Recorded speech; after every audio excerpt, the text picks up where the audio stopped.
ये बताओ इसमें कितने लोग पीसेस दे रहे हैं? आप दे रही आप इधर कोई नहीं है और कोई नहीं, मतलब 7-8 लोग हो। आपसे कोई नहीं दे रहा पीसेस का? हाँ? अरे आपसे नहीं, तो आप लोग देख रहे थे तो छोटे हो, ठीक है, हम उस साइड पूछ रहे हैं, आपसे कोई नहीं दे रहा है। हाँ? चलिए, नहीं इसलिए पूछ रहा था ना कि मतलब कुछ स्ट्रेटजी थी, तो फिर जैसे कुछ नए बच्चे हैं वो भी उन्हें पढ़ना, तो उस हिसाब से पढ़ाने की सोच रहे हैं ना। चलो ठीक है।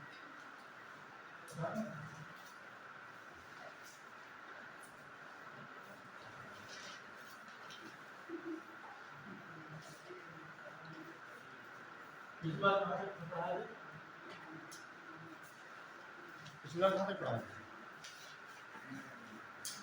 वाइब्रेंट विलेज प्रोग्राम के साथ छोड़े थे ना,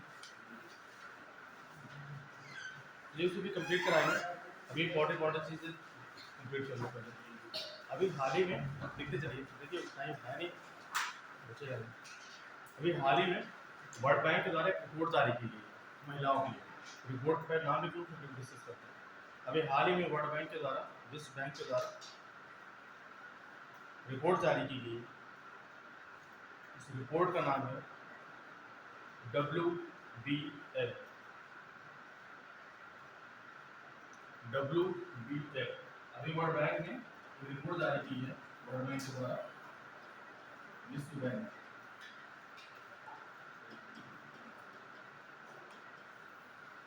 ये रिपोर्ट है WBL 2020। ये रिपोर्ट होता है women women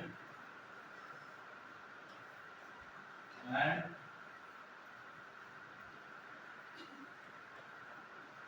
business the law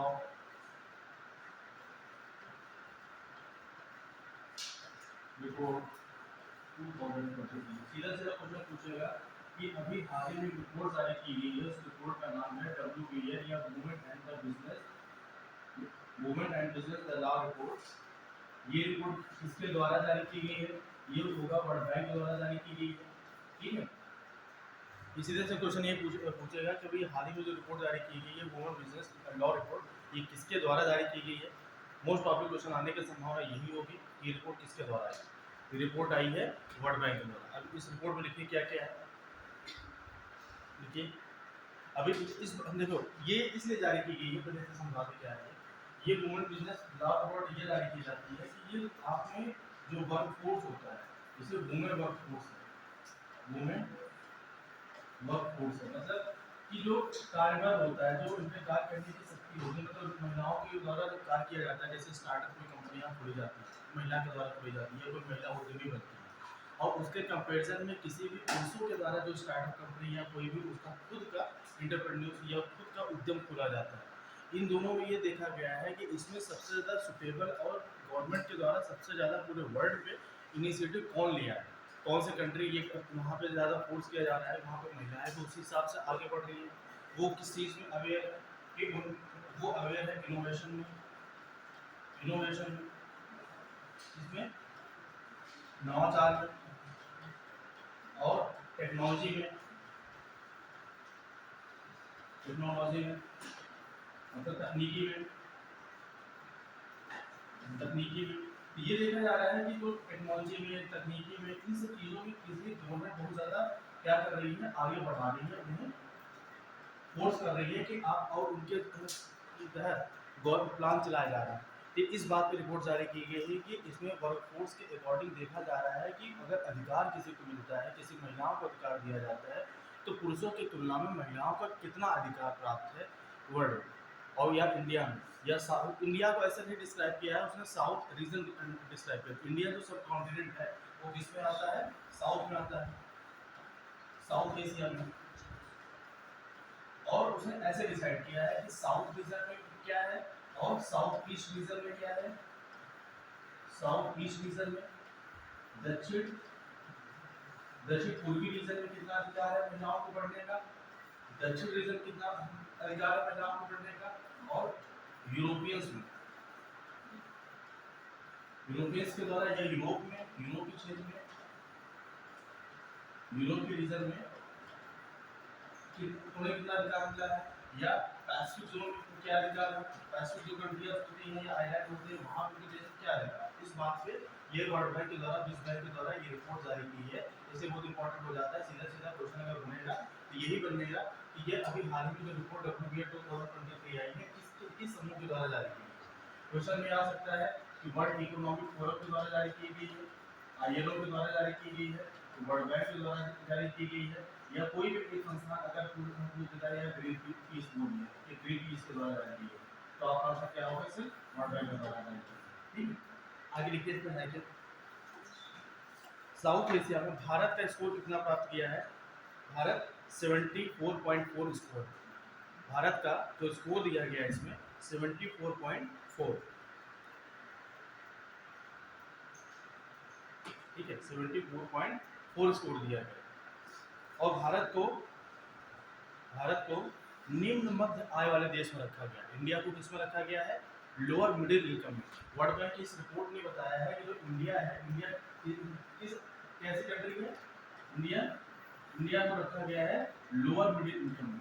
इसमें रखा गया है लोअर मिडिल इनकम में रखा गया है, लोअर मिडिल इनकम ग्रुप की कंट्री में रखा गया है। ठीक है, और यहाँ पे भारत स्कोर क्या हुआ गया 74.4, ठीक है। निम्न मध्य आय वाले देशों में भारत को रखा गया है, और यहाँ पे जो कार्य करने की जो क्षमता है उसके अकॉर्डिंग भारत को क्या किस में दिया गया 74.4 स्कोर दिया गया। इससे ज़्यादा किसके पास है, अगर देखा जाए साउथ रीजन में, अगर साउथ एशिया में, तो नेपाल के पास है। देखिए नेपाल साउथ रीजन में, नेपाल साउथ एशिया के रीजन में, दक्षिण एशिया के क्षेत्र में उच्चतम स्कोर लिखना नहीं है, 80 के लगभग स्कोर है तो उसका स्कोर एकदम नहीं लिखना है। इंडिया के स्कोर पूछ सकता है कितना 74.4, और ये पूछेगा कि साउथ एशिया के रीजन में सबसे उच्चतम स्कोर इसने कौन प्राप्त किया है, जहाँ पे महिलाओं और पुरुषों की जो असमानताएं हैं वो ज़्यादा, जिसका स्कोर ज़्यादा है इसका मतलब उनकी जो असमानता है वो क्या है, वो कम है कि महिलाओं को करते हैं।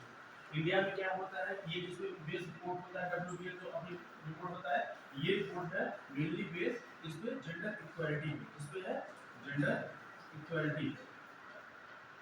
अब यहाँ पे कैसी इक्वालिटी हो, यहाँ पे वर्कफोर्स रिलेटेड दिया गया, जेंडर मतलब यहाँ पे कि आपका लैंगिक समानता की बात की है, लैंगिक समानता की बात की है।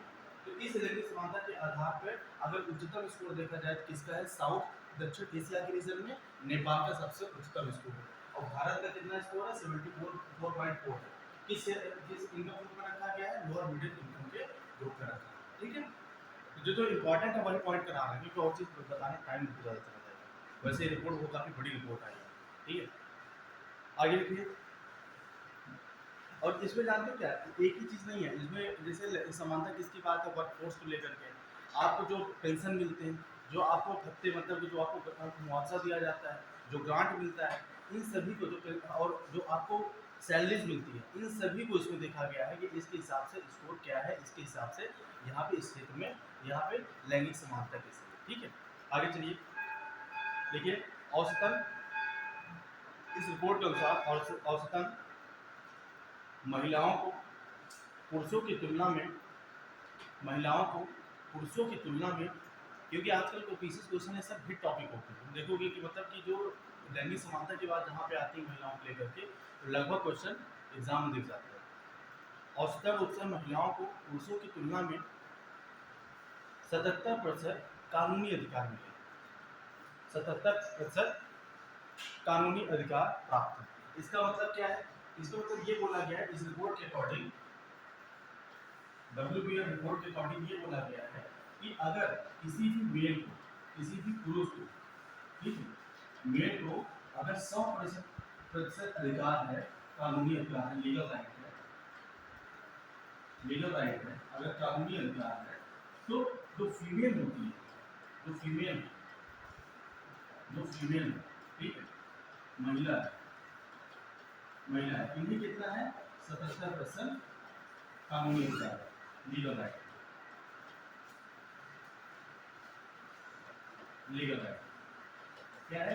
ये रिपोर्ट ये बताता है कि अगर यहाँ पे जो पुरुष को अगर कानूनी अधिकार 100% का है तो महिला को कितना अधिकार है? उसी उसी सेम पॉइंट पे, सेम सब्जेक्ट, सेम विषय पे अगर किसी भी व्यक्ति को कानूनी अधिकार कितना है? 100% है, तो महिला को उसी सेम पॉइंट पे, सेम सब्जेक्ट पे कानूनी अधिकार कितना मिल रहा है? 77%। ये क्या दिखा रही है? ये रिपोर्ट क्या दिखा रही है कि अगर यहाँ पे 100% मेल को मिल रहा है, महिला को 77% मिल रहा है, इसके मतलब आप देख रहे हो इन दोनों में क्या है? डिफरेंस आ रहा है। इन दोनों में क्या है? अंतर है, अंतर है। यही डिफरेंस को क्या करना है? यही कम करने की बात की जा रही है। इसी डिफरेंस को कम करना है, तभी हम किसके तरफ बढ़ पाएंगे? हम जेंडर इक्वालिटी की तरफ बढ़ पाएंगे।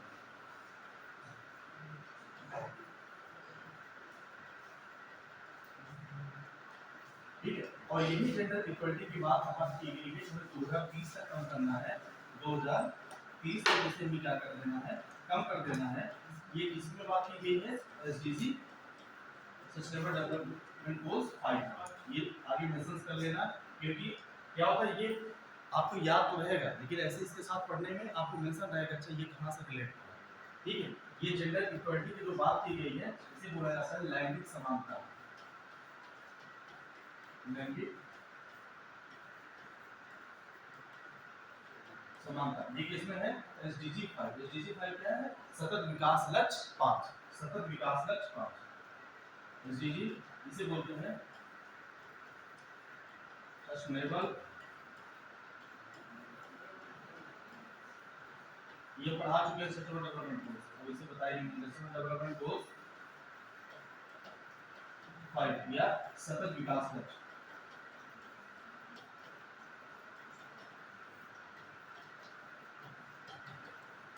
सतत विकास लक्ष्य 5, ठीक है, इसमें ये बात है। और ये भी बात की जा रही है कि अगर किसी भी सब्जेक्ट पे अगर किसी भी पुरुष को 100% का कानूनी अधिकार है, तो महिला को 77% का अधिकार है। किस रिपोर्ट में? WBR report 2023। ये किसके द्वारा जारी की गई है? वर्ल्ड बैंक के द्वारा। इसमें बार बार इसे रटा रहे हैं कि ये सब क्वेश्चन यहाँ आने की प्रबल संभावना, प्रोबेबिलिटी की ज़्यादा होती है। और इसमें बोला गया है कि जो दक्षिण एशिया का रीजन है, इस दक्षिण एशिया के रीजन में भारत को किस इनकम ग्रुप पर रखा गया है? लोअर और मिडिल इनकम ग्रुप पर रखा गया है। और भारत को स्कोर कितना दिया गया है इस WBL के अकॉर्डिंग? 74.4। ये क्या दिया गया? 74.4 स्कोर कैसे दिया गया है कि आप अपने महिलाओं को और अपने पुरुषों के हिसाब से किसी भी व्यक्ति, किसी भी पॉइंट, किसी भी सब्जेक्ट पे कितना प्रमोट करते हैं, कितना अधिकार देते हैं, उसके बारे में उससे बात लेकर के उतना स्कोर दिया गया। और साउथ एशिया के रीजन में सबसे ज्यादा उच्चतम स्कोर किसे मिला है? नेपाल को भी मिला है, सबसे ज्यादा नेपाल को मिला है। तो वहां पे जेंडर इक्वालिटी लगभग ठीक ठाक बढ़ रही है, वो 80 स्कोर प्राप्त किया है। और ठीक है, आगे चलते आगे ये लगभग 2.4 बिलियन, लगभग 2.4 बिलियन महिलाएं, लगभग 2.4 बिलियन महिलाएं, लगभग 2.4 बिलियन महिलाएं उन अर्थव्यवस्थाओं में शामिल हैं। लगभग 2.4 बिलियन महिलाएं ऐसे इकोनॉमिक एक्टिविटी, आर्थिक क्षेत्रों में शामिल हैं,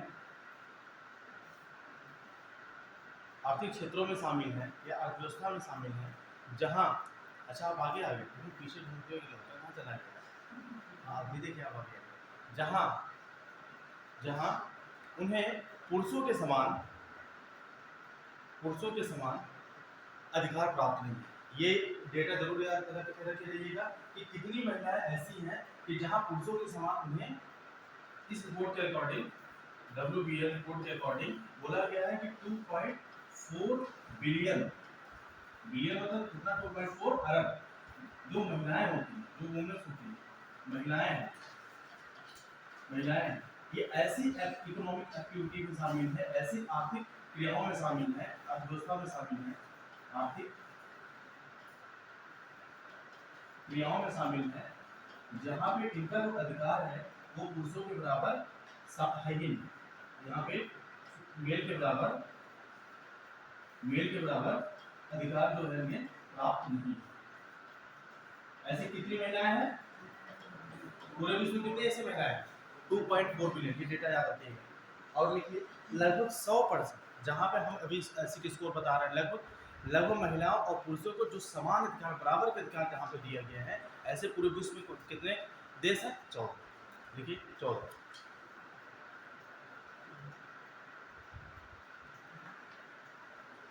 ऐसे कितने देश हैं? 14 देश। और इन सबसे ज्यादा अगर जेंडर इक्वलिटी की बात की जाए, अगर समानता की बात की जाए,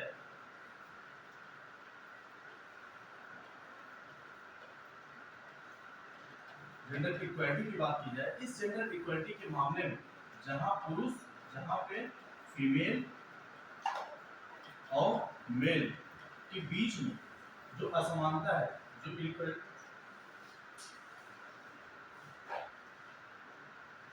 फीमेल के बीच में जो असमानता है, जो इनइक्वालिटीज है, समानता है, जो इक्वालिटी है, जो समानता है, ये सबसे कम कहाँ पे? इस क्षेत्र में सबसे कम, ये सबसे कम है यूरोपियन रीजन, यूरोप रीजन। कहाँ पे? यूरोप के क्षेत्र में सबसे ज्यादा देश अगर देखा जाए तो जेंडर इक्वालिटी को कम करने में, जहाँ फीमेल और मेल की सबसे ज्यादा समानताएं रखी गई, अधिकार सबसे ज्यादा दिए गए हैं, ये अधिकार दिए गए कहाँ पे? यूरोप के क्षेत्रों में सबसे ज्यादा ये अधिकार प्राप्त है। जैसे आपका फ्रांस है, यूरोप के क्षेत्र में सबसे कौन कौन से है?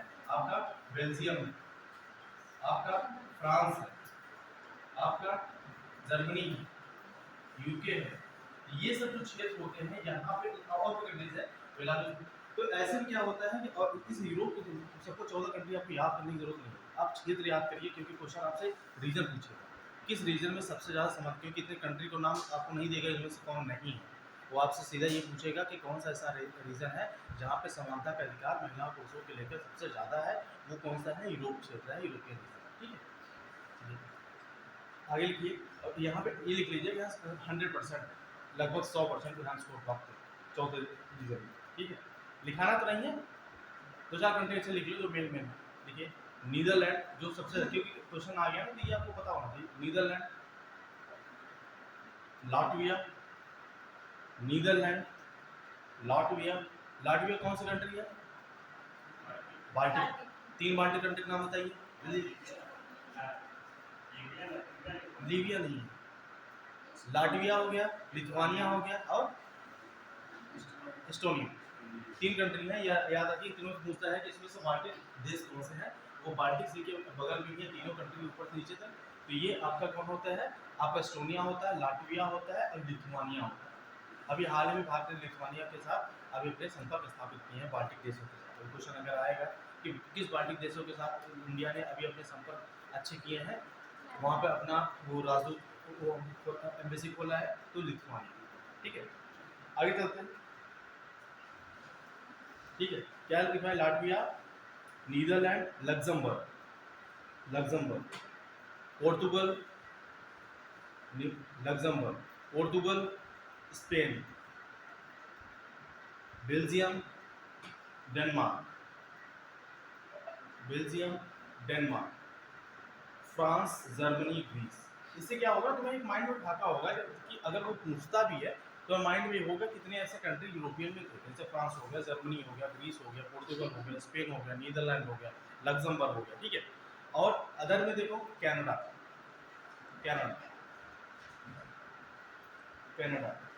ठीक है। एक कंट्री यूरोप में और ऐड कर लेना, आइसलैंड। कभी बार पूछा जाता है आइसलैंड, फिनलैंड, क्योंकि हमेशा याद देखो कि प्रेस रिपोर्ट जो आती है, आपकी हैप्पीनेस रिपोर्ट आती है, इन सब रिपोर्टों में ये लगभग टॉप 5 में रहते हैं। ठीक है, फर्स्ट में इस बार तो हैप्पीनेस और फिनलैंड आता है।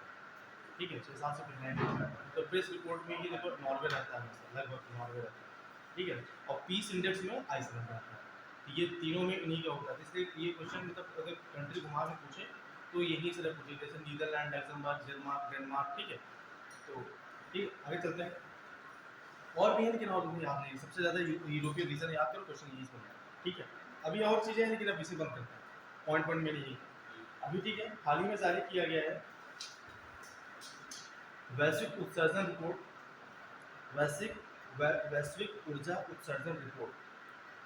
ये वैश्विक ऊर्जा उत्सर्जन रिपोर्ट किसके संबंध में जारी किया जाता है, हमेशा ध्यान रखना है इस बात को, CO2 कार्बन डाइऑक्साइड के संबंध में जारी किया जाता है। देखिए इस रिपोर्ट के अनुसार CO2 उत्सर्जन में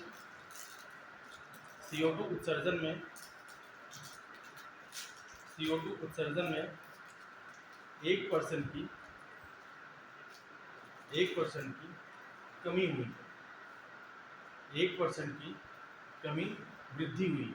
कमी वृद्धि हम इसलिए बोल रहे हैं कि ये जो है कि ये बहुत पीछे से आपको नहीं कैलकुलेट किया जा रहा है, पिछले साल के 1-2 साल के हिसाब से कैलकुलेट किया जा रहा है। तो पिछले के कंपैरिजन में कितना कमी हुई है, 1% की कमी इस बार 2022 की रिपोर्ट के अकॉर्डिंग हुई है। ठीक है, ऐसा क्यों हुआ है कि इसके लिए हम व्यापक रूप से अभी क्या ग्लोबल इनिशिएटिव प्लान लेके आए थे। तो उस ग्लोबल इनिशिएटिव प्लान लेकर के हम ये बढ़ा रहे थे, रिन्यूएबल एनर्जी को बैक टू बैक हम बढ़ाने की बात कर रहे थे, इसलिए ग्रीन हाइड्रोजन मिशन चला रहे थे। इसी वजह से हम क्या कर रहे थे, अपने रिन्यूएबल एनर्जी का यूज़ करके सोलर एनर्जी बढ़ा रहे थे, विंड एनर्जी बढ़ा रहे थे, क्योंकि देखो संभावना है टाइडल एनर्जी से बहुत ज़्यादा आप नहीं प्राप्त कर सकते हो, और आप अगर चाहो कि आप विंड एनर्जी से बहुत प्राप्त कर लो एनर्जी तो नहीं प्राप्त कर पाओगे। तो आप सबसे ज़्यादा किससे प्राप्त कर सकते हो, या तो सोलर से या तो आप वाटर से। दो ही ऐसे सोर्स होते हैं जहाँ से बहुत ज़्यादा एनर्जी आप गेन कर सकते हो। ठीक है, आगे लिखिए, इसमें मेन पॉइंट ये था 1% कमी हुई है। दूसरा पॉइंट लिखिए,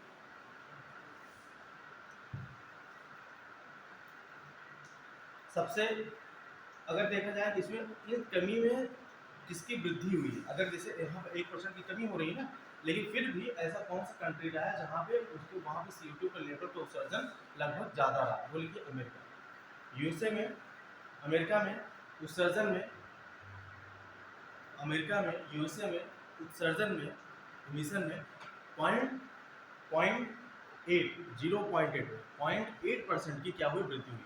जहाँ हर देश, हर संघ क्या कर रहे हैं, कम कर रहे हैं, वहीं अमेरिका में वृद्धि। इसलिए ये थोड़ा सा अनकॉमन सी चीज़ है, तो इसलिए ये पॉइंट क्वेश्चन आ सकता है कि अभी हर जगह हर देश कम करने के प्रयास कर रहे हैं और फिर भी वहाँ पे भी अमेरिका में क्या हुआ, वृद्धि हो रही है। इसके मतलब अमेरिका इतना पावरफुल होने के बाद सारे संस्था, सारे बड़ी बड़ी संस्थाएं अमेरिका के पास थे, उसके बाद भी वहाँ पर उत्सर्जन बढ़े चले जा रहे हैं, क्योंकि यूरोपियन यूनियन है वहाँ पर 2.5% की कमी आ रही है, लेकिन अमेरिका कॉन्टिनेंट, अमेरिका जो कॉन्टिनेंट है, अमेरिका देश, अमेरिका 0.8% की क्या कर रहा है, वो वृद्धि कर रहा है। ठीक है, आगे लिखिए, सौर ऊर्जा में और पवन ऊर्जा में, सौर ऊर्जा, सोलर एनर्जी और विंड एनर्जी की जो संयंत्र, जो प्लांट लगाए जाते हैं उसमें वृद्धि हुई है। क्योंकि ये क्वेश्चन तुमसे पूछेगा कैसे घुमा करके कि अभी हाल ही में क्या हुआ, एटॉमिक एनर्जी के प्लांटों में वृद्धि की गई। नहीं, एटॉमिक एनर्जी के प्लांट में वृद्धि नहीं की गई, जिसकी वजह से हमें CO2 उत्सर्जन कम करना है। हमें किसमें वृद्धि की गई, सौर में और पवन में, और हाइडल में भी बहुत ज़्यादा वृद्धि नहीं की गई। हम किस पे बेस हो गए हैं कि विंड एनर्जी बहुत ज़्यादा, क्योंकि विंड एनर्जी इसलिए हमें चाहिए कि बहुत से ऐसे क्षेत्र हैं जहाँ पे क्या होता है, पानी डायरेक्ट पानी से वहाँ पर वो डैम बना करके एनर्जी नहीं पैदा कर सकते। जैसे आप यूरोपियन का साइड वाला रीजन ले लीजिए और यूरोपियन का ऊपर वाला रीजन ले लीजिए, क्योंकि वहाँ बहुत डिफिकल्टीज होती हैं, पता लगा डैम बनाते हो उससे क्या होता है, इन्वायरमेंट बहुत ज़्यादा प्रॉब्लम हो जाता है डैम बनाने से, आपको अर्थक्वेक आने की संभावना बढ़ जाती है। तो ये सब, और लेकिन सोलर और विंड एनर्जी से ये सब प्रॉब्लम नहीं आती, इसलिए हमने सिर्फ बढ़ाने की किस बात की कि हम सौर ऊर्जा और विंड एनर्जी के प्लांट को अधिक से अधिक बढ़ाएं। ठीक है, अब इसमें बहुत ज़्यादा नहीं है। अब यूरोपियन यूनियन उत्सर्जन कमी आई, ये नहीं पूछेगा तुमसे कितनी कमी आई है। ठीक है, आगे लिखिए, important world air quality report अभी हाल ही में जारी की गई है। अब ये अगला क्वेश्चन है, वर्ल्ड एयर क्वालिटी रिपोर्ट।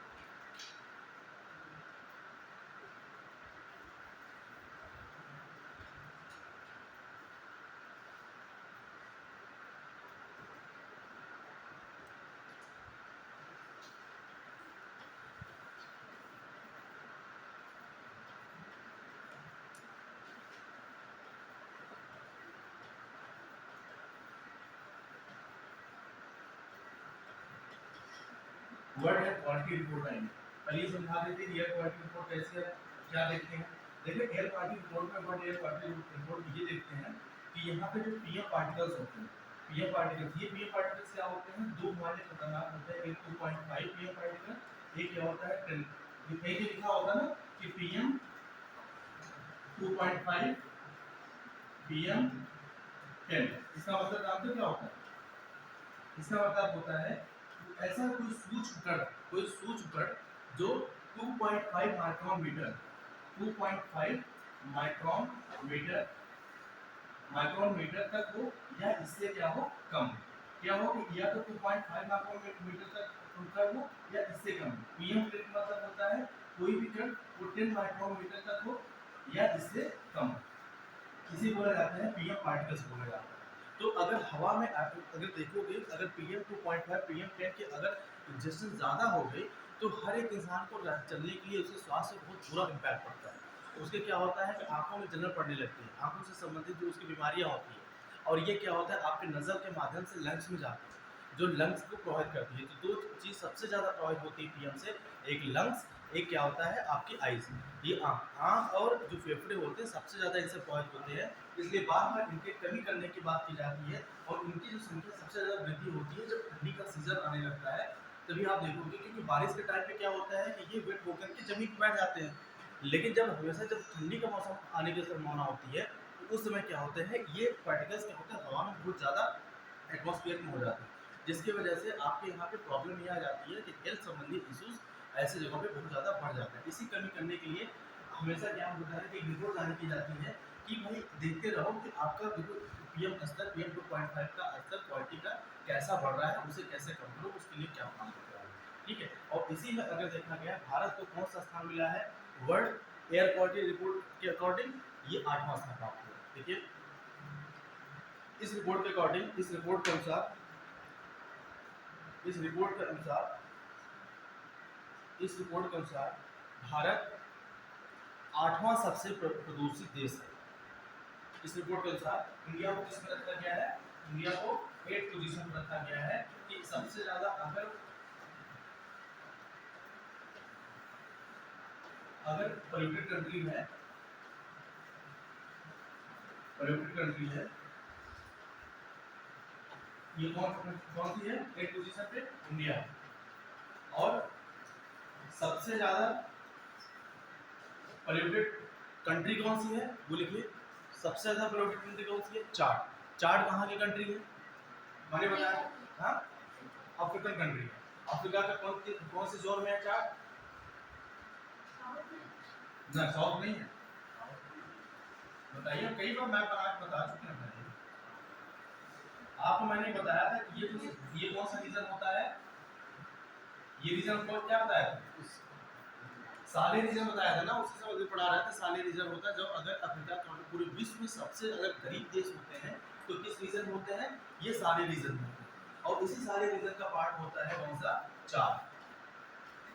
कौन सा, चाड। चाड देश विश्व में सबसे ज्यादा पोल्यूटेड देश होता है, पोल्यूटेड कंट्री, सबसे ज्यादा प्रदूषित अगर देश होता है वो कौन सा है, वो है चाड। ठीक है, चाड यहाँ की अफ्रीकन कंट्री, कहाँ अफ्रीकन कहाँ में, ऊपर नॉर्थ रीजन। ठीक है, इधर कांगो बेसिन।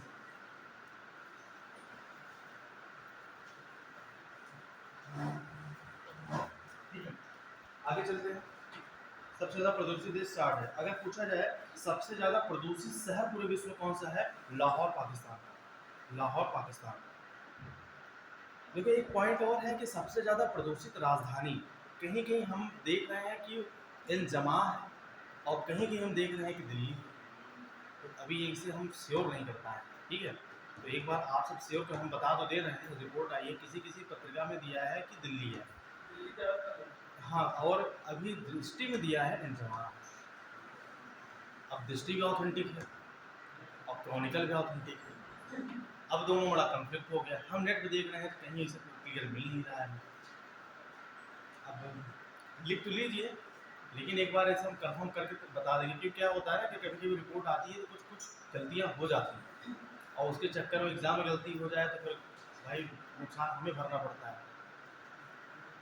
तो लिख लीजिए अभी, लेकिन एक बार फिर इसे हम चेक करेंगे, क्योंकि दृष्टि में इसने दिया है एंजमा, लेकिन मैक्सिमम जगह हमने नेट पे सर्च किया, हर जगह देखा तो दिल्ली आ रहा है। कि सबसे प्रदूषित अगर राजधानी है तो भारत की राजधानी क्या है? दिल्ली।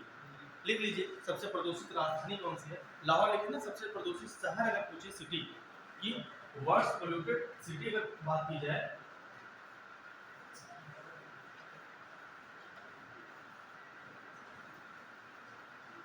पोल्यूटेड सिटी की बात की जाए, ये कौन सी है? लाहौर। और अगर पूछा जाए कि वर्ल्ड की सबसे पोल्यूटेड कैपिटल कौन सी है, देखो मैं फिर से इसे स्टार लगा दे रहा हूँ कि ये एक बार चेक करना है, क्योंकि माइंड मिला देना और ऐसा खुद चेक कर लेंगे। वो क्या है? न्यू दिल्ली। ठीक है, नई दिल्ली। दिल्ली, न्यू दिल्ली ना करो, दिल्ली है, दिल्ली।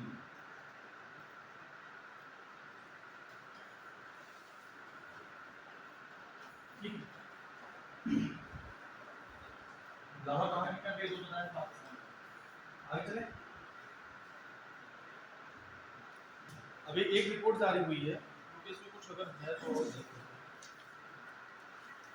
हाँ ये लिखिए कि अगर ये सब एक पॉइंट देखो, लेकिन चलिए लिख लीजिए बस कि सबसे ज़्यादा अगर जो पीएम पार्टिकल होता है, अभी हमने कुछ दिन पहले उसको लिखवाए थे, पीएम पार्टिकल सबसे ज़्यादा जो निकलता है वो ऑटोमोबाइल ट्रांसपोर्टेशन से निकलता है, परिवहन से। सबसे ज़्यादा 20 से 25% का जो पीएम पार्टिकल का योगदान होता है, वही प्रदूषण का योगदान होता है, वो कहाँ से होता है? वो होता है आपका, वो होता है परिवहन से, ट्रांसपोर्टेशन से, परिवहन से। अभी उसी दिन हमने बताया था कि आपके जब ऑटोमोबाइल सेक्टर में हम देखते हैं, ऑटोमोबाइल से सब ज़्यादा यूज होता है, तो एक परिवहन से सबसे ज़्यादा कौन सी गैस निकलती थी? मैंने उसी दिन बताया, बताइए। ये लगभग क्वेश्चन आते रहते हैं इसके भाई। ट्रांसपोर्टेशन से सबसे ज़्यादा कौन सी गैस निकलती रहती है? 76% इसका योगदान होता है कार्बन मोनोऑक्साइड, CO। और हमने ये भी बताया था जो कार्बन मोनोऑक्साइड होता है, CO होता है, ये क्या होता है? ऑक्सीजन की कंपैरिजन में 250 से 300 गुना ये क्या करता है कि जो ब्लड में उपस्थित जो हीमोग्लोबिन होती है, ग्लोबिन क्या है? ब्लड में ग्लोबिन क्या है? ग्लोबिन होता है ना ब्लड में, तो ब्लड में पाया जाने वाला ग्लोबिन क्या है? एंजाइम है, प्रोटीन है, हार्मोन्स है कि पिगमेंट है? तो ग्लोबिन क्या है? एक प्रकार का प्रोटीन है। ब्लड में पाया जाने वाला जो ग्लोबिन होता है आपका, ग्लोबिन, ग्लोबिन ये क्वेश्चन पूछा है भाई, ग्लोबिन क्या होता है? ये प्रोटीन होता है, ये प्रोटीन होता है ग्लोबिन। और यही CO जो होता है कि ब्लड में उपस्थित ग्लोबिन से, हीमोग्लोबिन से, और ये ब्लड का रंग लाल क्यों होता है? हीम की वजह से। ठीक है, इसी हीमोग्लोबिन से बहुत तेजी से क्या करता है? ये 250-300 गुना इससे ऑक्सीजन से, जो ऑक्सीजन होता है, ऑक्सीजन जितने तेजी से इसके साथ रिएक्ट करेगा, उससे 250-300 गुना रिएक्ट कार्बन मोनोऑक्साइड इसे करेगा। और इसे करने से वो क्या होता है कि ऑक्सीजन के ट्रांसपोर्टेशन में वो बाधा ला देता है। इसके ट्रांसपोर्टेशन में, ऑक्सीजन के परिसंचरण में, ऑक्सीजन के परिसंचरण में वो क्या ला देता है? बाधा ला देता है, तो ब्रेक ला देगा, बाधा ला देगा इसकी ऑक्सीजन के ट्रांसपोर्टेशन में। और जिसकी वजह से क्या हो जाता है? ऑक्सीजन के ट्रांसपोर्टेशन से, इसकी वजह से क्या होता है कि आपकी सांसें रुक जाती हैं और किसी भी इंसान की क्या हो जाती है? डेथ हो जाती है, मृत्यु हो जाती है। और ये जो डेथ इसी वजह से, इसे क्या बोला जाता है? दम घुटने वाली गैस बोली जाती है। CO को कैसी गैस बोली जाती है? दम घुटने वाली गैस बोली जाती है। ठीक है, ये क्या होता है? कार्बन, इसलिए बोला जाता है कि जो कार्बन मोनोऑक्साइड होता है वो जहरीली गैस होती है। और सिगरेट के धुएं से कौन सी गैस सबसे ज़्यादा निकलती है? कार्बन मोनोऑक्साइड और बेंजीन, ये बता दें। ठीक है, आगे चलते हैं। और ये पीएम पार्टिकल जो होते हैं, ये ट्रांसपोर्टेशन से 20-30% पूरे टोटल पोल्यूशन में 20 से 30% का योगदान देते हैं। ठीक है, आगे की हाँ एक चीज़ और लिख लीजिए, भारत का कौन सा शहर है जो सबसे ज़्यादा प्रदूषित में है? देखिए, तो राजस्थान का शहर है। भारत पूरे विश्व में अगर देखा जाए, लाहौर के बाद दूसरा स्थान आता है राजस्थान के शहर भिवंडी। इसका भिवाड़ी, भिवाड़ी, भिवाड़ी इस थर्ड पोजीशन, पूरे वर्ल्ड में किस पोजीशन पे है? थर्ड पोजीशन पे भिवाड़ी। भिवाड़ी ये कहाँ का शहर है? ये राजस्थान का शहर। और इंडिया में अगर देखा जाए कि सबसे ज़्यादा प्रदूषित शहर कौन सा है? यही है, क्योंकि फोर्थ पोजीशन आपका, फोर्थ या फिफ्थ पोजीशन पे आपका आता है दिल्ली आता है। तो दिल्ली सबसे प्रदूषित राजधानी तो है, कैपिटल है, लेकिन भारत का सबसे ज्यादा प्रदूषित शहर कौन सा है? भिवाड़ी। कहाँ पे भिवाड़ी है? राजस्थान। ठीक है, आगे लिखिए। अभी एक रिपोर्ट जारी की गई, Sipri Sipri report, Sipri.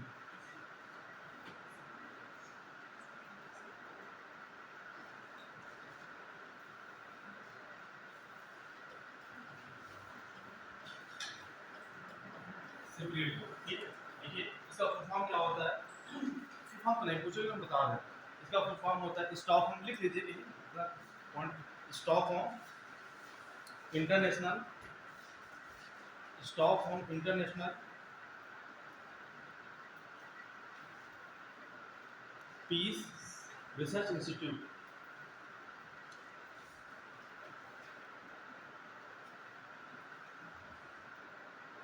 Stockholm international peace research institute.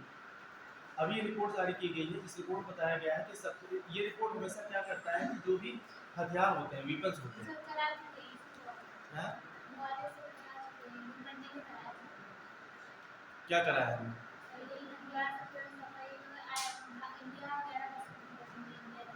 कौन सा कराया था? हाँ? कौन है? कौन सा कराया था? हाँ? सुशी से कराया है? तो हम इसे इसी करते हैं। चलो आप सर लिख दो। नहीं सुशी से करा दिए तो फिर क्या रहेगा? करवाइए उसे। हाँ? अरे नहीं, वो मेंशन पहले हो गया तो फिर क्या मतलब है? चलिए आगे, टाइम क्यों करना, आगे चलते हैं। ठीक है, अभी विश्व के दो महानतम, मतलब विश्व के दो महानतम स्थान इंडिया के सामने। बता लीजिए। तो भाई हम भी बताएंगे, 11% बता ही नहीं है तो फिर उसमें क्या बात हो? कौन कौन की, कौन कौन पढ़ा दें? देखो अभी क्या होता है, सिपरी एक रिपोर्ट होती है, ये स्टॉकहोम के द्वारा जारी की जाती है। हमेशा क्या है, इस रिपोर्ट में होता है, इस रिपोर्ट में जो भी कोई भी कंट्री होती है, ये हमेशा इस पे हथियारों की बात करता है, वेपन्स की बात करता है। ठीक है, हथियारों की बात करता है कि इसमें कौन सा देश अपने यहाँ से हथियार का सबसे ज़्यादा निर्यात करता है और कौन सा देश दूसरे देशों से हथियार का सबसे ज़्यादा आयात करता है। हमेशा सिक्योरिटी रिपोर्ट इस बारे में बात करती है कि एक्सपोर्ट पे, कि एक्सपोर्ट पे और इस पे इंपोर्ट पे, इंपोर्ट पे, एक्सपोर्ट इंपोर्ट। एक्सपोर्ट मतलब यहाँ पे क्या है कि हम सबसे ज़्यादा क्या कर रहे हैं, निर्यात कर रहे हैं। कौन सा देश सबसे ज़्यादा निर्यात करता है और कौन सा देश सबसे ज़्यादा यहाँ पे आयात करता है। ये स्टेटमेंट आ सकता है कि सिपरी रिपोर्ट किसके बारे में बात करती है, ये देशों के द्वारा हथियारों के आयात और निर्यात को लेकर के हमेशा ये रिपोर्ट जारी करती है कि कौन सा देश अपने यहाँ अपने रक्षा संसाधनों का, रक्षा और डिफेंस सेक्टर को मजबूत करने के लिए वो कितना वो निर्यात करती है या आयात करती है। ठीक है, तो हमेशा जाहिर सी बात है, जिसकी टेक्नोलॉजी, जिसका प्रोडक्शन सबसे ज़्यादा रहेगा वो क्या करेगा, वो निर्यात करेगा। और जिसके संबंध अच्छे होंगे, तुम देखो दोनों बड़े अजीब चीज़ है, और हमेशा सब आयात नहीं कर पाते। जिसके बायलेटरल संबंध और या और देशों के साथ संबंध अच्छे रहते हैं, उनसे वो क्या करता है, आयात करता है। आयात भी क्यों करेगा, हम ये पूछना है कि जापान क्यों नहीं आयात कर ले? आपके कॉन्फ्लिक्ट भी उस हिसाब से होने चाहिए। जैसे इंडिया, आप तुम देखोगे कि अगर देखा जाए कि इंडिया बहुत ज़्यादा नौसेना बहुत ज़्यादा क्यों नहीं डेवलप करता है? भाई नौसेना डेवलप करने के लिए रीज़न भी होने चाहिए। आपकी लड़ाई किससे है, मैटर क्या करता है। पता लगा आपकी लड़ाई भूटान से है तो आप नौसेना डेवलप करोगे, नहीं करोगे। एक एग्जाम्पल दे रहा, भूटान से लड़ाई नहीं है भाई, भूटान के साथ तो हमारा म्यूचुअलिज्म है उनके साथ। ठीक है, आप नेपाल से तो उनके आप नौसेना डेवलप करोगे, नहीं करोगे। आप किसे डेवलप करोगे, आप अपनी सैन्य मजबूती करोगे, थल सेना डेवलप करोगे। ठीक है, तो इसी के बाद अब इसी में क्या है, सिपरी रिपोर्ट बोला गया सबसे ज्यादा जो आयातक कंट्री हुई है, जो सबसे ज्यादा आयातक, जो इंपोर्टर कंट्री हुई है, आयातक कंट्री है, वो कौन सी है, इंडिया है। इसके पहले कौन हुआ करता था, सऊदी अरेबिया हुआ करता था। ये 11% का पूरा आयात की, 11 टोटल। ये 11% के बाद क्या कर रहा है, 11% क्या है, जो विश्व में भाई ये 11% आया, मतलब पूरे विश्व में पूरे देशों के द्वारा जो भी आयात किया गया है उसमें से 11% अकेले इंडिया आयात किया। तो उसकी बात कर रहा है। इसमें कौन सबसे आगे है? इंडिया सबसे ज़्यादा आयात किया। दूसरी सेकंड पोजीशन पे कौन चला गया है? सबसे ज़्यादा पहले कौन करता था? सऊदी करता था, सऊदी अरब करता था। लगभग 9.6 ऐसे परसेंट करीब, लगभग इतना है, मुझे पता है। ठीक है, सऊदी अरब करता है। अब ये सेकंड पोजीशन चला गया। फर्स्ट कौन है? इंडिया। ठीक है, ये कौन सी क्लास हुई थी? मतलब अभी तो सर की क्लास तो लगी नहीं थी करंट की। मंडे तो हिस्ट्री थी। अच्छा, मतलब ऐसा चलता है क्या? मतलब ऐसा चलता है क्या? मतलब कि हिस्ट्री अगर है टॉपिक तो वहाँ करंट चलने लगे हैं?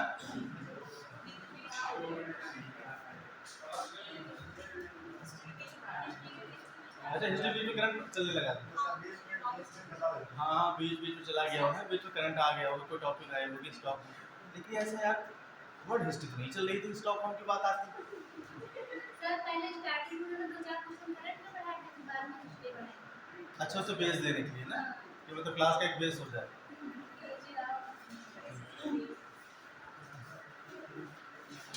चलिए, नहीं हम ये पहली बार है मतलब क्लास है हिस्ट्री के, वहाँ करंट चल रही है। ठीक है, कोई बात नहीं, अच्छी बात। आगे चलिए, आगे चलिए। हाँ, एक चीज पॉइंट और लिख लीजिए। सबसे ज़्यादा निर्यात कौन करता है? अमेरिका के द्वारा सबसे ज़्यादा निर्यात किया गया। अमेरिका के द्वारा सबसे ज़्यादा निर्यात किया गया।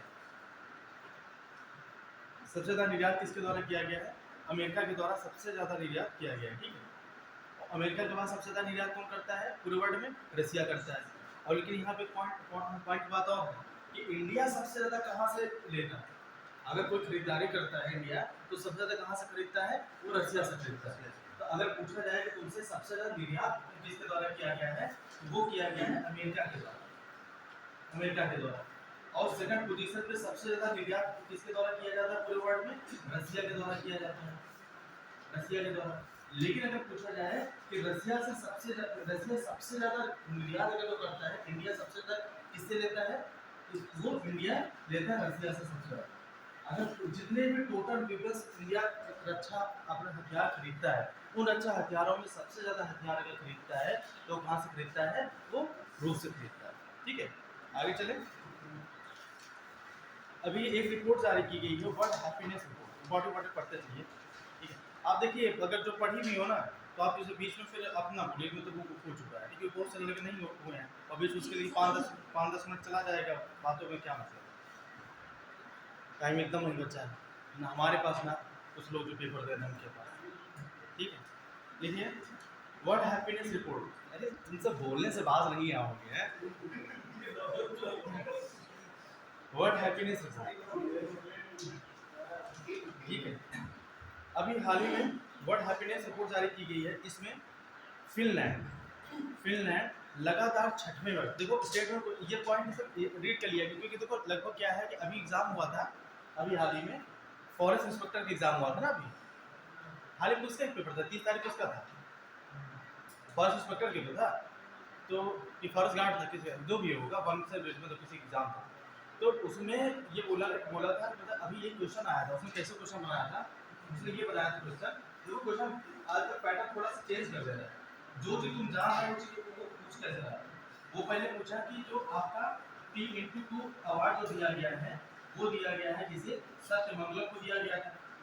सत्यमंगलम टाइगर रिजर्व कहाँ का टाइगर रिजर्व है? ये तमिलनाडु को, इसे दिया गया। और उसने क्या मेंशन किया कि 3x2 पुरस्कार 2022 में वो किसे दिया गया है? सत्यमंगलम को। पहला स्टेटमेंट ये आया था। फिर एक स्टेटमेंट आया था कि जो प्रोजेक्ट टाइगर की शुरुआत हुई थी वो 1973 में हुई थी। फिर एक स्टेटमेंट आया, एक तीसरा स्टेटमेंट यह था कि जो ये टाइगर पुरस्कार जो दिया जाता है, ये इसकी शुरुआत 2020 में की गई। 2020 में 13 देशों में मिल करके इसकी शुरुआत की गई। ठीक है, अब इसमें से उसका जो ऑप्शन था कि पहला और दूसरा सही है, कि सिर्फ दूसरा और तीसरा सही है। फिर उसका ऑप्शन था कि केवल पहला सही है। फिर ऑप्शन उसका आया था कि आपका पहला, दूसरा और तीसरा सही। अब देखो ये क्वेश्चन तुम पढ़े हुए हो, तो नॉर्मल सी चीज़ है, ये क्वेश्चन पढ़ा हुआ है, लेकिन उसने क्वेश्चन को क्या किया है, मॉडिफाइड करके स्टेटमेंट फॉर्म कर दिया। तो यूपी ट्रिपल एससी ऐसे स्टेटमेंट फॉर्म कर रहा है तो यूपीपीएससी क्वेश्चन तुम्हें बना जैसे अब वर्ल्ड हैप्पीनेस रिपोर्ट सबको पता है हिट रिपोर्ट है, और इसमें सब याद करके आएंगे फिनलैंड, लेकिन वो स्टेटमेंट कर देगा। तो कभी कभी 2019 में क्वेश्चन पूछा था कि इस बार जो ह्यूमन मानव विकास सूचकांक है इंडिया एक जो भी उस 2019 में रहा होगा था याद में नहीं, फिर उसने पूछ दिया कि अच्छा ये जो सूचकांक है ये सूचकांक 2018 में कितना स्टेटमेंट दे दिया। तो ऐसे जो हिट होते हैं ना तो उसमें कुछ कुछ ऐड कर देता है, इसलिए बोले कि फिनलैंड ये कितनी बार पाया है, ये 6ठी बार है। जैसे पहला अगर पूछता है कि इसमें बोल देता है कि फिनलैंड सबसे आगे है, फिर दूसरा स्टेटमेंट हो जाए कि ये 6ठी बार इसने प्राप्त किया।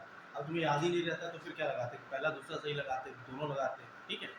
तो इसमें अब इसका अगर बोले तो बताए कि ये पहला सही था, दूसरा सही है, तीसरा गलत है, ठीक है। आगे चलते हैं।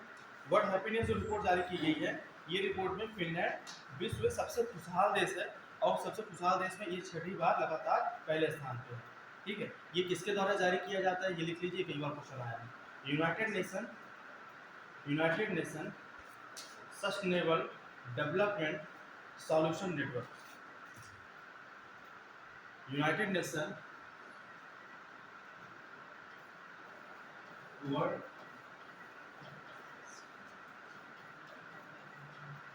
Happiness report, world happiness report जारी की गई। इस रिपोर्ट में सबसे आगे कौन है, फिनलैंड। देखो भूलने का इसे भूल भी नहीं सकते हो, ऐसे याद करो, फिन से फन याद करो, फन, ठीक है। तो फन से हमेशा याद रहेगा क्योंकि तीनों बहुत कंफ्यूजन होती है, प्रेस रिपोर्ट में और पीस रिपोर्ट में और हैप्पीनेस में, इसलिए हमेशा याद करो फिन, फिन से मतलब हैप्पीनेस, हैप्पी, फन, तो फिनलैंड, ठीक है, फिनलैंड। और ये कितनी बार है, 6 टाइम्स, 6ठी बार प्राप्त किया है, ठीक है। ये किसके द्वारा जारी किया जाता है, United nation sustainable development solution network द्वारा, UNSDSN, ऐसे याद कर लेना, ऐसे UNSDSN, ठीक है, ऐसे तोड़ कर। ये क्वेश्चन जरूर पूछ लेता है कि किसके द्वारा जारी किया गया है, क्वेश्चन आया हुआ है इसके पहले, United nation sustainable development solution network, ठीक है। अब इसे भाई किसी के पार्टनर का अगर नाम हो तो उसे शॉर्ट फॉर्म करके याद कर लीजिए, ठीक है। भाई पार्टनर कोई हो सकता है। चलते हैं आगे। इसमें एक और क्वेश्चन ये भी पूछा है कि खुशहाल देशों में कौन सा क्षेत्र सबसे आगे रहता है, तो आप क्या लिखोगे, यूरोपियन क्षेत्र। यूरोप क्षेत्र हमेशा खुशहाल देशों में कौन सा क्षेत्र सबसे आगे रहता है, यूरोपियन। हमेशा तुम देखो टॉप 5 में तुम्हें फिनलैंड मिलेगा, डेनमार्क मिलेगा, नीदरलैंड मिलेगा, लग्जमबर्ग, तो ये सब जो जितने हैं खुशहाल देशों में हमेशा टॉप 10 टॉप 5 में रहते हैं। तो कौन सा क्षेत्र सबसे ज़्यादा है, अगर इसमें से पूछा जाए कि कौन सा ऐसा रीजन है, तो आपका स्कैंडिनेविया वाला जो रीजन है ना, नॉर्वे, फिनलैंड, स्वीडन, डेनमार्क, ये वाला जो क्षेत्र है ये सबसे ज़्यादा खुशहाल क्षेत्र बोला जाता है। कौन सा क्षेत्र, स्कैंडिनेविया वाला क्षेत्र। स्कैंडिनेवियन माउंटेन है ना, तो माउंटेन में 4 देश आते हैं, कौन कौन से हैं, स्वीडन है, फिनलैंड है, डेनमार्क है, नॉर्वे, ये 4 देश आते हैं आपके। तो ये सब जितने हैं यहाँ पे शांति, समृद्धि, मतलब खुशहाली लगभग। और हमेशा सबसे अगर ज़्यादा पूछा जाए कि आपका जो ये जेंडर इक्वालिटी सबसे ज़्यादा कहाँ पे है, इसी रीजन तुम देखोगे हमेशा जो इनिशिएटिव लाया जाता है फिनलैंड के द्वारा, नॉर्वे के द्वारा, नीदरलैंड के द्वारा, इन्हीं के द्वारा तो ज़्यादा लाया जाता है, डेनमार्क के द्वारा। आगे चलते, आगे लिखिए।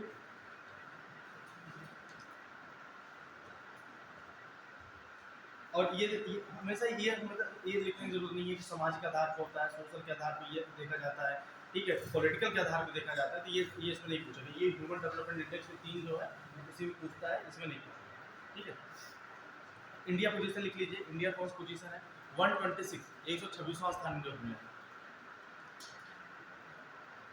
126वां स्थान इंडिया को मिला।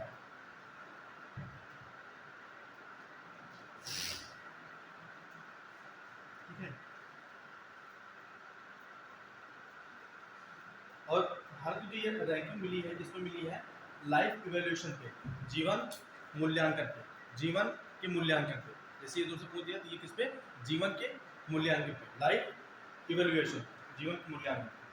अब आगे लिखिए, विश्व आतंकवाद सूचकांक, ये इंपॉर्टेंट है, विश्व आतंकवाद सूचकांक।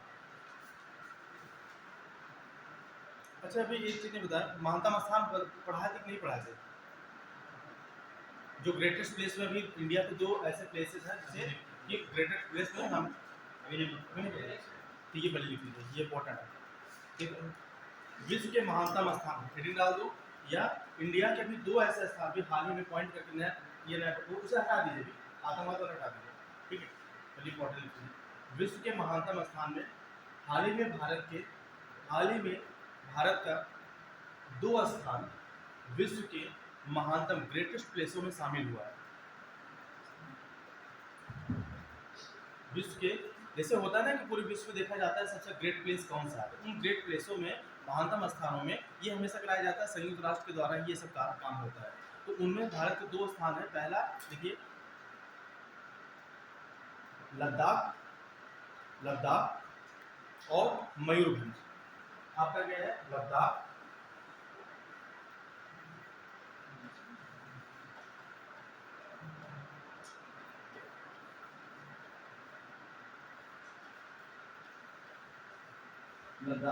ठीक है,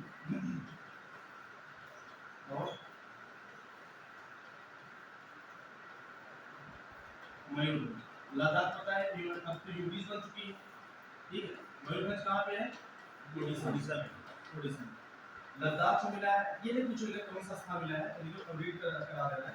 31 और इसे मिला है 37, ठीक है। 31 37 और इंडिया में अगर देखा जाए सबसे ऊपर कौन से है? लद्दाख, फिर मयूरभंज। तो दो ये ऐसे नहीं पूछेगा क्रम इनका कि 31वां 32वां, सीधा पूछेगा कि विश्व में ग्रेटेस्ट प्लेसों में इंडिया के कौन से स्थान प्राप्त हुए हैं, या बोलेगा इन स्थानों में से कौन सा इंडिया का नहीं है, ठीक है। ऐसे कर पूछेगा, लेकिन सीधे सीधे संभावना यही बनती है कि कौन सा 2 स्थान प्राप्त किए हैं, उसमें लद्दाख और मयूरभंज, ठीक है। आगे चलिए, विश्व का प्रथम कौन ऐसा क्षेत्र है जिसे मिला है? अमेरिका का है, यूएसए का टम्पा। कौन सा? टम्पा स्थान है, टम्पा प्लेस है, टम्पा। और विल्मेट वैली दूसरे स्थान पे कौन था? विल्मेट वैली। पहला स्थान है टम्पा, पूरे वर्ल्ड में किसे मिला है? पहला स्थान है टम्पा का। टम्पा ये कहाँ पे है? यूएसए में। और दूसरा है विल्मेट वैली। विल्मेट वैली से सेकंड पोजीशन। आप दूसरा ये मैं क्यों बोला हूँ ना विल्मेट वैली, ये चीज ऐसे नहीं पूछेगा। क्वेश्चन अगर बनाना होगा, ये भी जिस न्यूज चल रहा है तो पूछेगा विल्मेट वैली कहाँ पे, तो ये वो पूछेगा। अगर क्वेश्चन से बनाना होगा तो इसे ये पूछेगा विल्मेट वैली कहाँ पे, तो आपको याद होगा कहाँ पे? यूएसए, ठीक है। और इसमें और कोई ऐसा चीज नहीं था फेमस। हाँ, और एक और लिख लो, Yosemite National Park. Yosemite National Park, ये भी क्वेश्चन पूछ सकता है कि योसेमाइट नेशनल पार्क कहाँ पे? योसेमाइट नेशनल पार्क यूएसए, कहाँ पे है? यूएसए में। योसेमाइट नेशनल पार्क कहाँ पे है? यूएसए। और रियो ग्रांड जानते हो ना, मतलब कोई नदी वाला जो क्षेत्र होता है, ग्रांड कैनियन वाला क्षेत्र, जो पढ़ा था टाइम नहीं हो सकता। रियो ग्रांड का क्षेत्र, ये कहाँ पे? यूएसए। लगभग मोस्टली टॉप 5 में, टॉप 6 में यूएसए का स्थान रहता है रियो ग्रांड।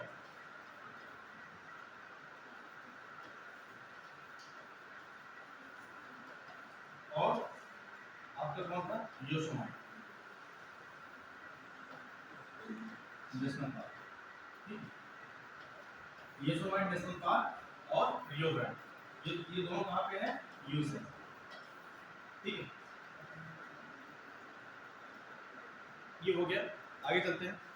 अभी ये क्वेश्चन देखो पूछने की संभावना, देखो वर्ल्ड में क्या होता है ना कि जो सैंडविच होती है तो सबसे उसमें क्या होता है? रैंकिंग दी जाती है। तो उसमें अगर बड़ा पाव की बात की जाए, सैंडविच में एक उसी का वर्जन होता है सैंडविच का ही, बड़ा पाव। तो बड़ा पाव के पूरे विश्व में कौन सा स्थान मिला है? 13वां स्थान मिला है। देखो कभी कभी हो जाता है ना, एक बार क्वेश्चन आया था खिचड़ी के बारे में, सबसे वहाँ खिचड़ी कहाँ की बोलेगी, तो ऐसे बड़ा पाव आ सकता है, क्योंकि ये न्यूज़ में अगर चल रहा है तो फिर आने की संभावना हो जाती है। हाँ, मुंबई उसे 13वां स्थान मिला है, और सबसे ज़्यादा आगे पहला स्थान तो टर्की को मिला है, ठीक है। देखिए, सर्वश्रेष्ठ सैंडविच की श्रेणी में, यह देखो अनकॉमन टाइप के क्वेश्चन है, लेकिन ये क्वेश्चन क्या होता है एग्जाम में आ जाते हैं, फिर तुम्हें लगे कि यार तो ग्रेड किए थे, छूट गया, ठीक है। सर्वश्रेष्ठ सैंडविच की श्रेणी में भारत का वड़ा पाव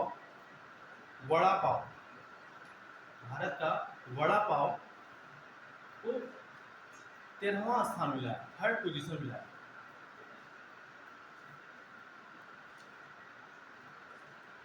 ये मुंबई की बहुत प्रसिद्ध स्ट्रीट फूड है।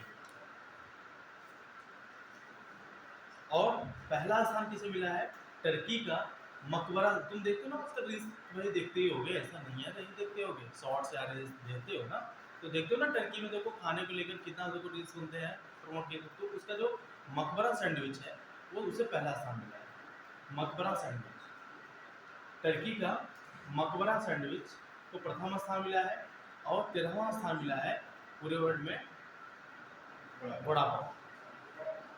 ठीक है, तो दूसरा नहीं पढ़ना है, कोई इम्पोर्टेंट नहीं है वो, उसमें दूसरा तीसरा ऐसे बता दिए थे कि उसका रीजन है, पूछ सकता है ये रीजन कहाँ से। ठीक है, आगे लिखिए, विश्व का सर्वश्रेष्ठ एयरपोर्ट। ये हमेशा एयरपोर्ट जो रिपोर्ट जारी की जाती है, ये एक ब्रिटिश कंसल्टेंसी संस्था है, उसका नाम है स्काई ट्रैक्स। स्काई ट्रैक्स के द्वारा ये रिपोर्ट जारी की जाती है। तो विश्व का सर्वश्रेष्ठ एयरपोर्ट पर लिखिए कौन सा है? Changi airport. विश्व का सबसे सर्वश्रेष्ठ airport Changi airport. Changi Changi airport.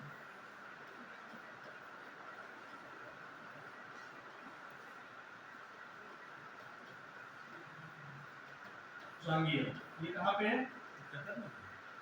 Singapore.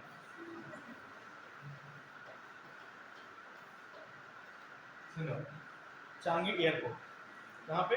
Singapore. दूसरा है, अगर जो कंफ्यूज ना हो तो इसमें बता, दूसरा है कतर का हमद इंटरनेशनल एयरपोर्ट, हमद अंतर्राष्ट्रीय हवाई अड्डा, दूसरा स्थान मिला है।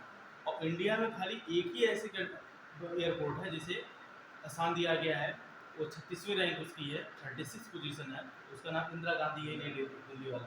ठीक है, देखिए दिल्ली का इंदिरा गांधी इंटरनेशनल एयरपोर्ट, दिल्ली का इंदिरा गांधी इंटरनेशनल एयरपोर्ट, इसे कौन सा स्थान दिया गया है? 36वां, 36 इंदिरा गांधी इंटरनेशनल एयरपोर्ट, इसे 36 स्थान दिया गया, पोजीशन दिया। अब देखिए, अब देखिए इतना इंपॉर्टेंट और है नहीं, है तो बहुत इसमें कहानी इतना इंपॉर्टेंट क्वेश्चन आएगा नहीं। मेन होता है कि अगर क्वेश्चन पढ़ने के लिए किसके द्वारा जारी किया जाता है, एक ब्रिटिश कंसल्टेंसी संस्था है, उसका नाम है स्काई ट्रैक्स, उसके द्वारा जारी किया जाता है। और इसमें प्रथम स्थान चांगी इंटरनेशनल एयरपोर्ट का है, सिंगापुर का।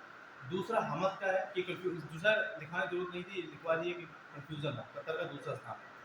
और इंडिया का जो शामिल हुआ इंदिरा गांधी इंटरनेशनल एयरपोर्ट दिल्ली का, वो 36 पोजीशन। आगे चलिए, वैश्विक आतंकवाद सूचकांक, ग्लोबल टेररिज्म इंडेक्स, GTF। ठीक है, ग्लोबल टेररिज्म इंडेक्स, वैश्विक आतंकवाद सूचकांक 2023। ये सूचकांक क्या है कि वो कौन सा, इसमें ये देखो वैश्विक आतंकवाद सूचकांक है क्या, पहले ये तो जान लो।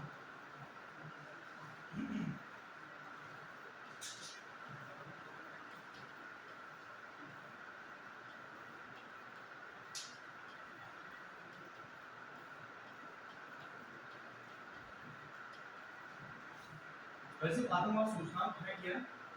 ये क्या होगा, कोई भी ऐसा कंट्री वो आतंकवाद से कितना क्या है, वो कोई भी कंट्री है वो आतंकवाद से कितना प्रभावित, उसका क्षेत्र कितना प्रभावित हो रहा है, इस बेस पे यहाँ पे रैंकिंग की जाती है। अभी तो पढ़ा लेंगे, लिखा लेंगे अगर तो लोग, लेकिन है क्या ये वैसे आतंकवाद सूचकांक का देश, इसमें इस बात को देखा जाता है कि कोई भी देश वो कितना आतंकवाद से क्या है, वो प्रभावित आतंकवाद से, उसका कितना क्षेत्र वहाँ पे ऐसी एक्टिविटी हो रही है जिसे वो टेररिस्ट या टेरर एक्टिविटी बोली जाती है, टेरर एक्टिविटी बोली जाती है।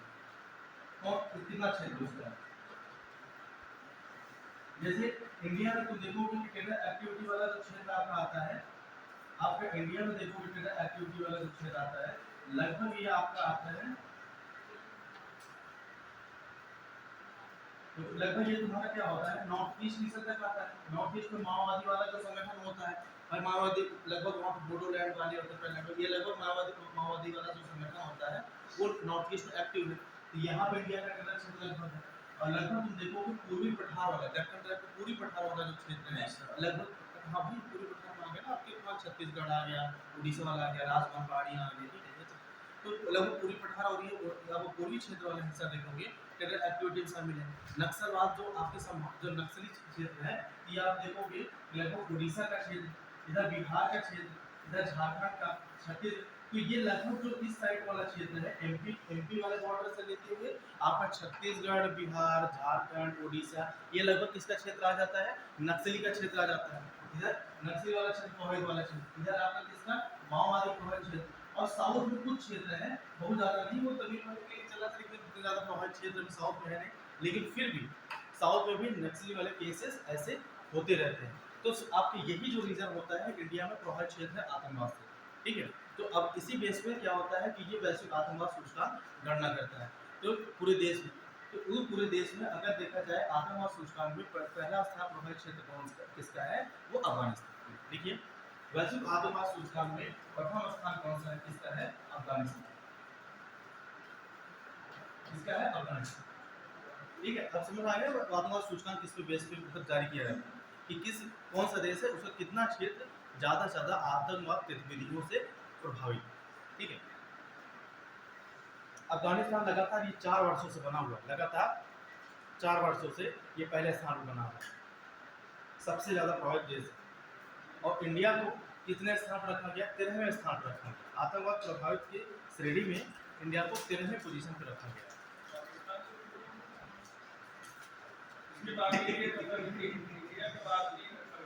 नहीं बात नहीं है, पाकिस्तान के काम ध्यान दिए नहीं यार, क्योंकि मुझसे पूछने के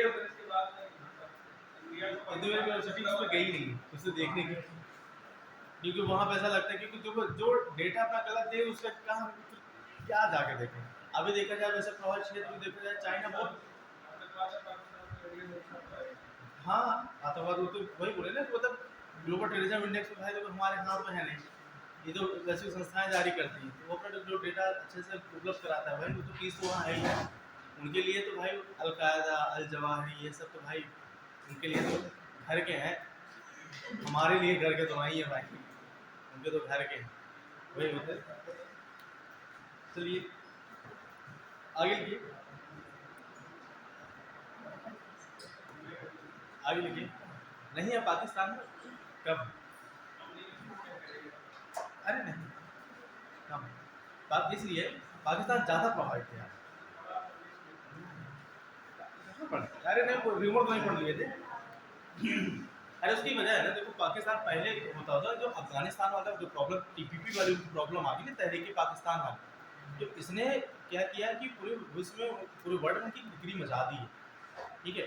तो आए दिन देखते उनके मकबरे में बम ब्लास्ट हो रहे हैं, मस्जिदों में बम ब्लास्ट हो जा रहे हैं, जहाँ पे उनकी आयतें पढ़ी जाती हैं, ठीक है। अरे माहर नहीं कर रहा, सॉरी अगर कोई हो तो, लेकिन हम कहने मेरा बात ये है कि पीस की बात करते हैं लेकिन बम ब्लास्ट बगली हुए पड़े हैं। पेशावर वाला रीज़न देख लो, पूरा लगभग सेफ है नहीं, 6वां पोजीशन है, 5वां 6वां पोजीशन हो, ठीक है। एक बार चेक कर लीजिए भाई, एक बार चेक कर लीजिए, कंप्लीट हो जाएगा। नेटवर्क नहीं आता क्या, वो आप ये बड़ी सूचकांक है, उसमें भारत से अच्छी उसकी, हाँ उसमें बड़ी बार बता दिया। आतंकवाद में नहीं, आतंकवाद प्रभावित क्षेत्र उसका तो हजार लाइट वाले जो क्षेत्र उधर जाता है, हाँ तो वही होगा, तभी तो मतलब इसमें तो यार पाँचों, जहाँ तक हमें तो अब उसका नहीं रैंक पता है, लेकिन ये मुझे बताया है कि 5वें या 6ठे पोजीशन पे वो चौथे या 5वें या 6ठे इसी पोजीशन किसी भी एक, ठीक है। आगे चलिए, अगर पूछा जाए रीजन, कौन सा रीजन सबसे ज़्यादा प्रभावित वाला क्षेत्र है, देखो इंपॉर्टेंट और चीज़ें हैं कहीं मतलब नहीं, तो साउथ एशिया। अगर आतंकवाद से प्रभावित क्षेत्रों में सबसे अगर खराब रीजन की देखी जाए तो सबसे कौन सा खराब रीजन है, यही साउथ एशिया। तुम देख रहे हो कि सबसे ज़्यादा तुम्हारा पाकिस्तान, अफगानिस्तान, इंडिया, यही लगभग से प्रॉब्लम चल रही है, ठीक है। तो आतंकवाद से सबसे प्रभावित खराब क्षेत्र अगर देखा गया कौन सा है, साउथ एशिया। देखिए साउथ एशिया, साउथ एशिया, दक्षिण एशिया। ग्लोबल टेररिज्म इंडेक्स में साउथ एशिया को सबसे खराब स्थान दिया गया, और सबसे अगर देखा जाए कि इसमें इफेक्टिव प्रभावित करने वाला जो समूह होता है ना, ग्रुप, जो ग्रुप होता है उसमें सबसे ज़्यादा प्रभावित करने वाला ग्रुप में प्रथम स्थान कौन सा है, इस्लामिक स्टेट इस्लामिक स्टेट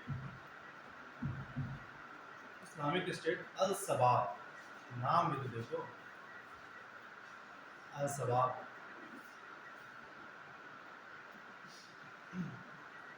मतलब अपने आप को राजा ही समझ रहे होंगे। चलिए,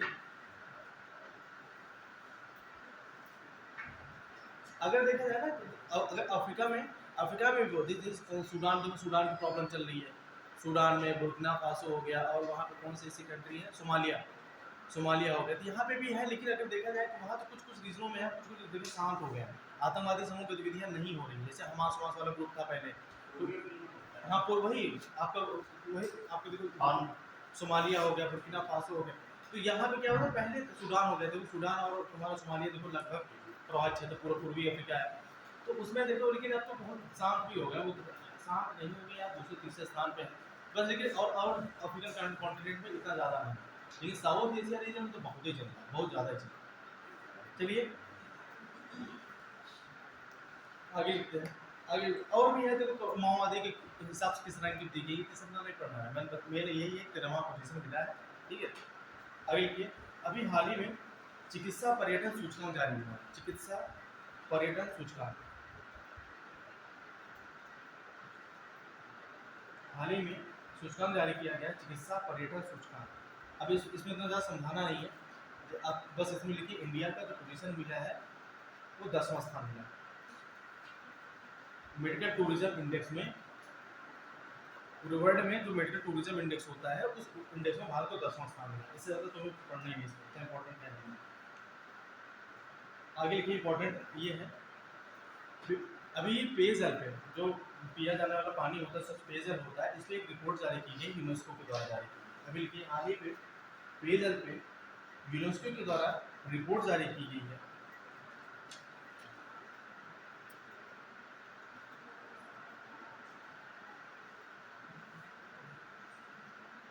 इस रिपोर्ट के अनुसार, पॉइंट लिखो तो समझा, इस रिपोर्ट के अनुसार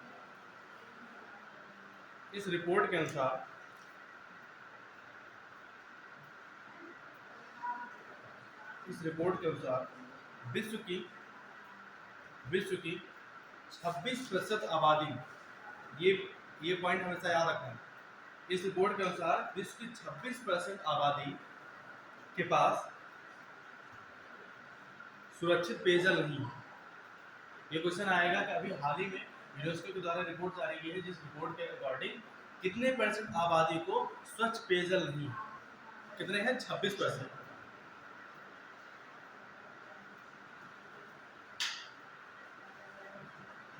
देखो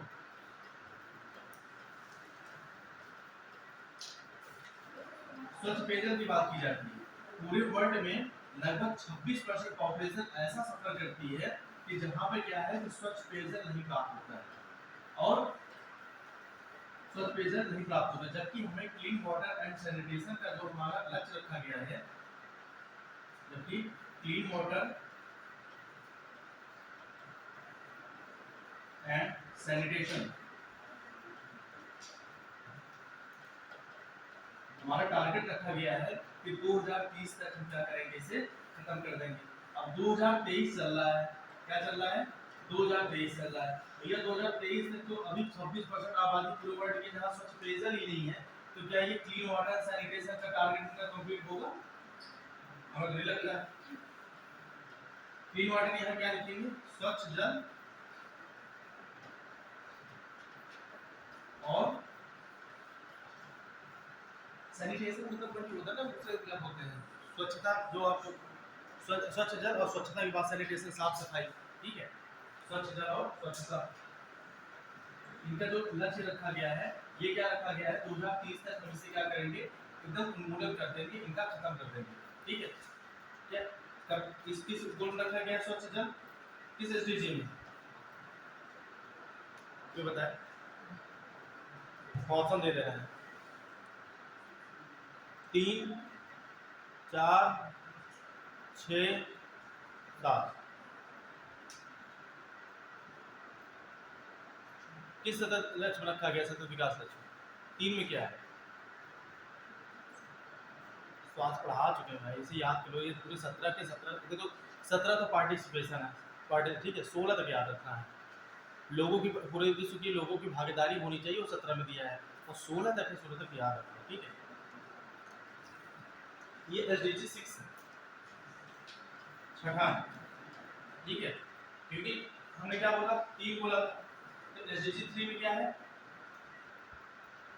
गुड हेल्थ वेलबींग की बात करता है ना, कि स्वास्थ्य, अच्छे स्वास्थ्य की बात करता है SDG 3, और SDG 4 किसकी बात करता है, क्वालिटी एजुकेशन की,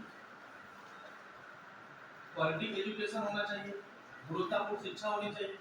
5 अभी हमने बताया कि जेंडर इक्वलिटी की बात करता है, इसकी लैंगिक समानता की, और 6 बात करता है आपका SDG 6 किसकी, क्लीन वाटर एंड सैनिटेशन की, और SDG 7 जो आपका बात करता है वो किसकी बात करता है कि आपकी जो बिजली हो वो क्या होनी चाहिए, सस्ती होनी चाहिए, और कैसी होनी चाहिए, अफोर्डेबल होनी। अभी इसके बारे में पढ़ा रहे हैं आगे है, ठीक है। आपकी बिजली कैसी होनी चाहिए, सस्ती और अफोर्डेबल, मतलब आपका टिकाऊ, मतलब सस्टेनेबल और अफोर्डेबल होनी चाहिए, ठीक है।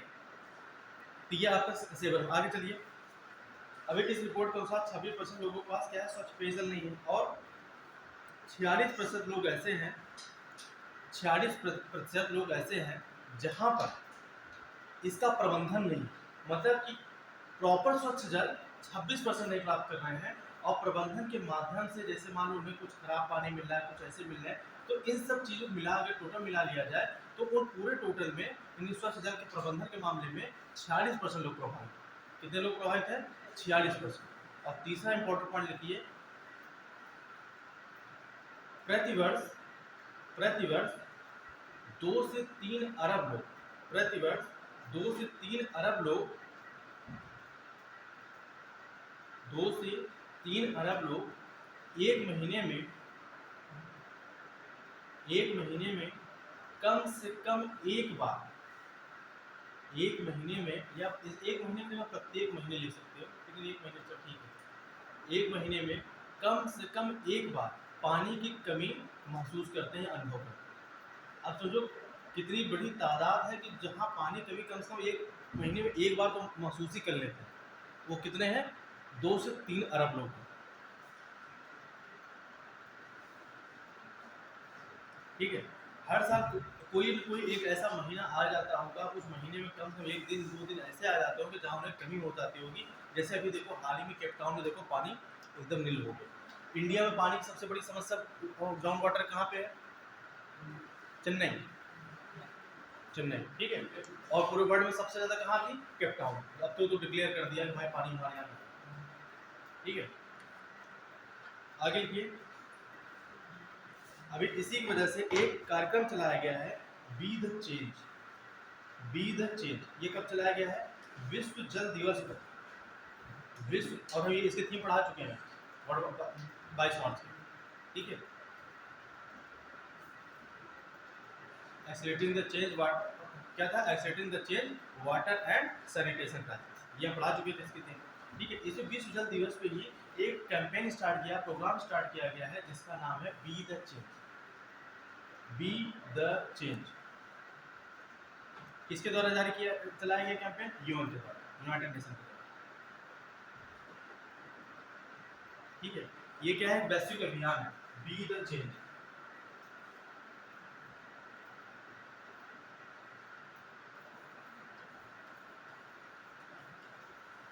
बी द चेंज, ये क्या है,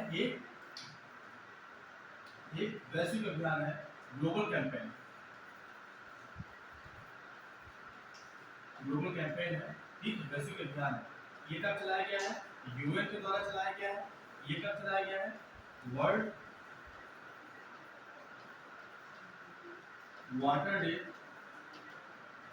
डे के समय ये अभियान चलाया गया है। वर्ल्ड वाटर डे कब होता है, 22 मार्च होता है। और हमने ये भी बता दिया है कि इसकी जो थीम क्या है, थीम ये होता है कि जो सैनिटेशन आपकी क्राइसिस है, और वाटर क्राइसिस है, पानी की जो समस्या है, इन समस्याओं को जल्दी से सॉल्व करने के लिए कार्य किया जाए, ठीक है। क्या था, accelerating the change to solve the sanitation and water crisis, यही इसकी थीम थी। आगे चलिए। अब इससे इंपॉर्टेंट इसमें और है नहीं, ठीक है। अब कुछ ये अभी टाइम कितना होगा तो फिर उससे स्टार्ट करें। हाँ 1:35 हो गया। चलिए सर लोकतंत्र सूचकांक लिख लीजिए।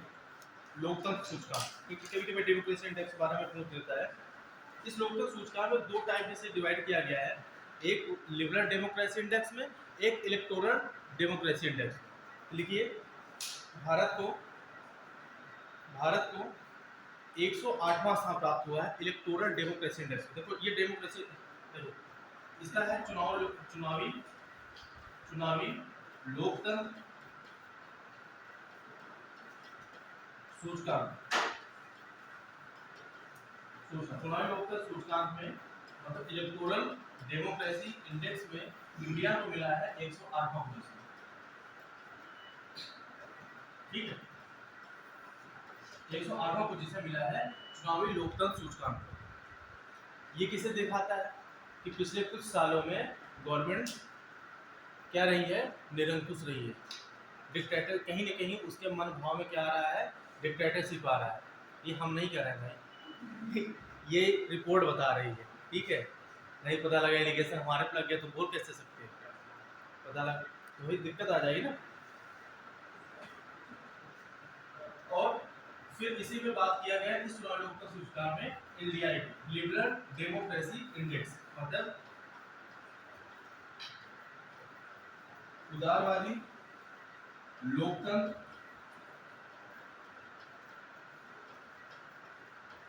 सूचकांक। इसमें भारत की क्या पोजीशन रही है 97। देखो उदारवादी में भी वो पीछे है। ठीक है ये रिपोर्ट बता रही है कि उदारवादी मतलब अगर लिबरल होकर के जो यहाँ पे चुनाव प्रक्रिया की जाती है, जो भी काम किया जाता है, लोकतंत्र को बचाया जाता है, उसमें भी इन्हें कौन सी पोजीशन मिला है 97% मिली है। ठीक है और पहला स्थान इंडिया में किसे मिला है, डेनमार्क को। इंडिया में पहला स्थान किसका है लिबरल डेमोक्रेसी में, डेनमार्क। लेकिन ये नहीं पूछेगा डेनमार्क में, नहीं पूछेगा उदारवादी में भारत की क्या पोजीशन है। इसमें भारत की क्या पोजीशन है इलेक्टोरल में किसी की 108वीं और इसमें 97। ठीक है अब पाकिस्तान में पूछ लेना भाई, पाकिस्तान बहुत नीचे। अरे मजाक कर रहा है तो सीरियस कहाँ है मजाक। ठीक है आगे ब्रेक चाहिए अभी चाहिए। चलिए फिर आगे कुछ ऐसे पॉइंट अभी हाल ही में वो सब न्यूज़ में आया है ना, कुछ ऐसा टॉपिक है जो न्यूज़ में था कि जैसे आपका सैंड बैटरी हो गया, अभी स्टिकी इन्फ्लेशन हो गया, ये सब जो कुछ अलग अलग जो अखबारों में न्यूज़ में था तो वो थोड़ा हम बता देंगे। ठीक है